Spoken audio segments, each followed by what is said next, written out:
Good morning everybody. Hi, मी रवीना तुमचं सहर्ष स्वागत करीत आहे डबल अकॅडमी मध्ये. तर मी काल सांगितलेला अल्फाबेटिकलचा क्वेश्चन तो आज मी तुम्हाला सॉल्व्ह करून दाखवणार आहे आणि अप्रोच सुद्धा तुम्ही जाणून घ्या, जेणेकरून एबीसीडी न लिहिता तुम्ही हा क्वेश्चन कशा प्रकारे सॉल्व्ह करू शकता. तो जो तुमचा टाइम सेव्ह होईल ए पासून ते झेड पर्यंत अल्फाबेटिकल सिरीज लिहिण्यात किंवा त्याला नंबरिंग देण्यात तो टाइम पण सेव्ह होईल. आता काही जे व्यक्ती आहेत, कॅन्डिडेट आहेत, ते काय म्हणणार की आम्ही पेपरला गेल्याबरोबरच ते क्वेश्चन पेपरच्या मागे किंवा कुठेतरी एबीसीडी लिहितो. ते करू नका. काही लोक डेस्कवर लिहून ठेवतात.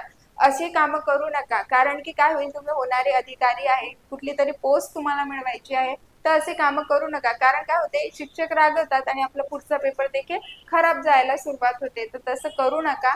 तर अप्रोच बघू आपण की हा क्वेश्चन आपण कशा प्रकारे सॉल्व्ह करू शकतो.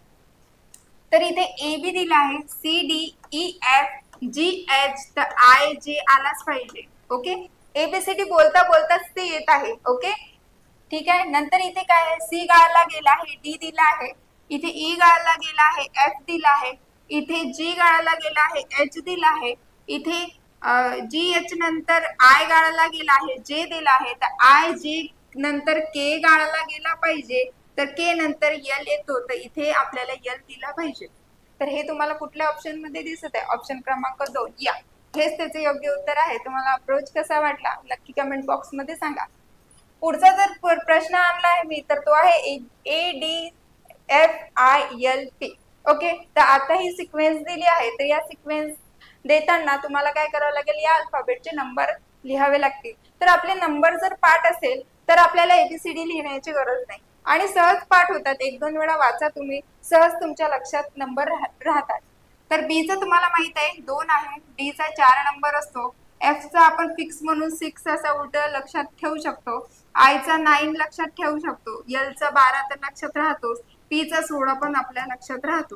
ठीक आहे. तर मग आता होत काय आहे, यामध्ये होत काय आहे बघा, 2 नंतर 4 झाला आहे म्हणजे इथे +2 झाला आहे, 4 नंतर 6 झालाय, परत इथे +2 झाला आहे, 6 नंतर 9 झालं, 6 नंतर 9 झालं म्हणजे इथे +3 झाला आहे, +3 झाला आहे, नंतर 6 नंतर 12 झालाय, परत इथे +3 झाला आहे, 12 नंतर मात्र इथे 16 झालाय, इथे +4 झाला आहे. म्हणजे सिक्वेन्स जर बघितली तर 2 वेळा +2 झालाय, 2 वेळा +3 झालाय, तर 2 वेळा प्लस काय झालं पाहिजे, 4 झालं पाहिजे. म्हणजे इथे +4 झाला तर इथे +4च झाला पाहिजे.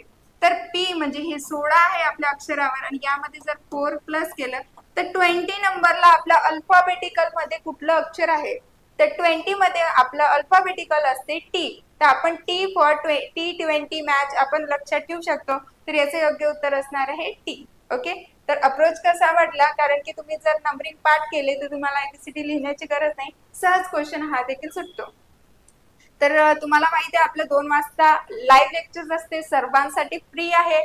तर 2 वाजता लाईव्ह लेक्चर्स मी घेतला आहे, संख्या मालिका आणि वर्णमालिका, यावर तुम्हाला तो व्हिडिओ दिला आहे. तो व्हिडिओ बघा किंवा दररोज 2 वाजता लाईव्ह लेक्चर्स असते ते अटेंड करा, जेणेकरून तुम्ही नवीन नवीन अप्रोच शिकू शकणार. व्हिडिओ आवडला असेल लाईक करा, शेअर करा, सबस्क्राईब करा.